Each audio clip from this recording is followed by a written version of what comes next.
Pernah kepikiran nggak sih kalau soal uang, ternyata yang paling penting itu bukan seberapa pinter kita, tapi justru gimana perilaku kita. Aneh kan? Biar lebih kebayang, kita lihat aja langsung dua kisah yang beda banget ini. Oke, kita mulai dari sini ya.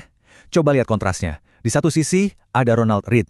Dia ini seorang petugas kebersihan, tapi berhasil ngumpulin kekayaan gede banget cuma dari nabung sama investasi yang simpel.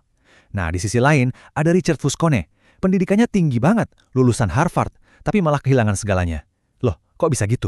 Nah, disinilah letak kuncinya. Ternyata sukses finansial itu bukan ilmu pasti kayak matematika. Ini lebih ke soft skill. Sikap dan perilaku kita terhadap uang itu jauh lebih penting daripada semua teori yang kita tahu di atas kertas. Tapi, tunggu dulu. Perilaku kita kan nggak muncul gitu aja ya. Ada dua kekuatan besar nih yang sering banget kita lupain, padahal pengaruhnya gede banget ke perjalanan finansial kita. Keberuntungan dan risiko. Contoh paling terkenalnya mungkin Bill Gates. Dia itu beruntung banget bisa sekolah di Lakeside, salah satu dari sedikit sekolah di dunia yang punya komputer zaman dulu. Tapi di sisi lain ada sahabatnya, Ken Evans, yang sama-sama jeniusnya, nasibnya malah tragis. Titik awalnya sama kan, tapi hasilnya beda jauh. Semua karena faktor kebetulan yang nggak bisa ditebak. Nah, ini nih yang harus kita ingat.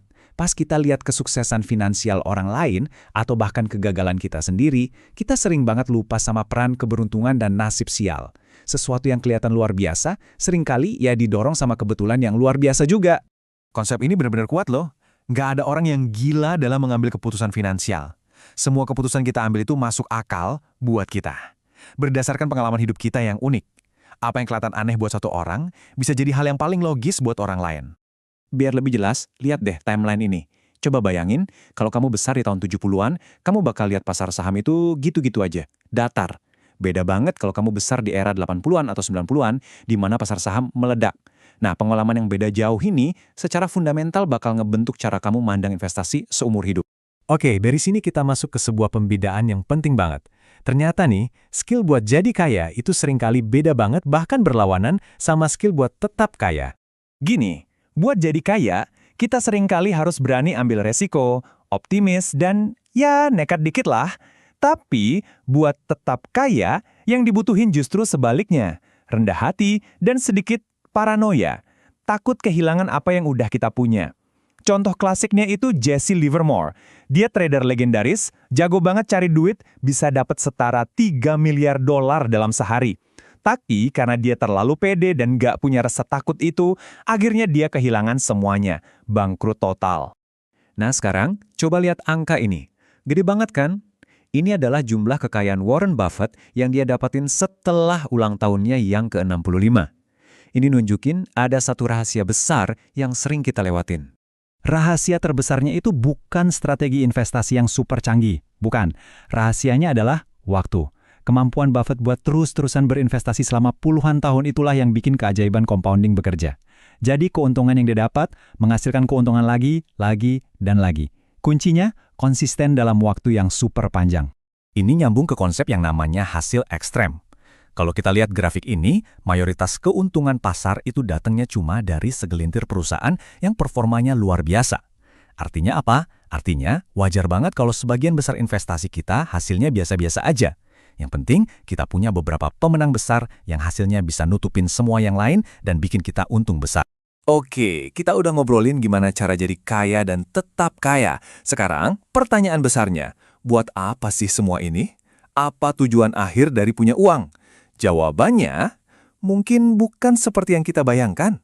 Ini nih sebuah ide yang mungkin agak aneh di awal. Kekayaan itu adalah apa yang tidak kamu lihat.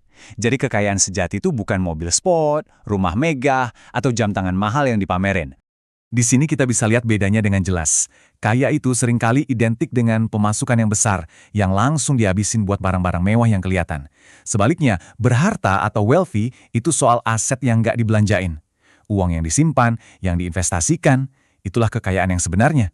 Jadi kita bisa simpulin kalau kekayaan itu ya aset yang nggak kelihatan, simpanan di bank, portofolio investasi kita, semua sumber daya yang ngasih kita pilihan, fleksibilitas dan kebebasan buat masa depan. Dan inilah hadiah utamanya, dividen sejati dari kekayaan. Bukan barangnya, tapi kendali penuh atas waktu kita. Kebebasan buat bangun pagi dan bisa bilang, hari ini gue bisa lakuin apa aja yang gue mau. Itu dia. Dan ini bukan cuma omong kosong loh, penelitian juga mendukung ide ini. Seorang psikolog bernama Angus Campbell menemukan kalau hal yang paling konsisten bikin orang bahagia itu sederhana banget, punya kendali penuh atas hidupnya sendiri. Itu lebih penting dari gaji, ukuran rumah, atau jabatan keren. Jadi, sebagai penutup, saya mau ninggalin satu pertanyaan buat direnungin. Setelah kita tahu kalau tujuan akhir dari uang itu adalah kebebasan, coba tanyakan ke diri sendiri apa yang bakal kamu lakuin kalau kamu punya kendali penuh atas waktumu. Jawaban dari pertanyaan itu bisa jadi akan mengubah cara kamu memandang uang selamanya.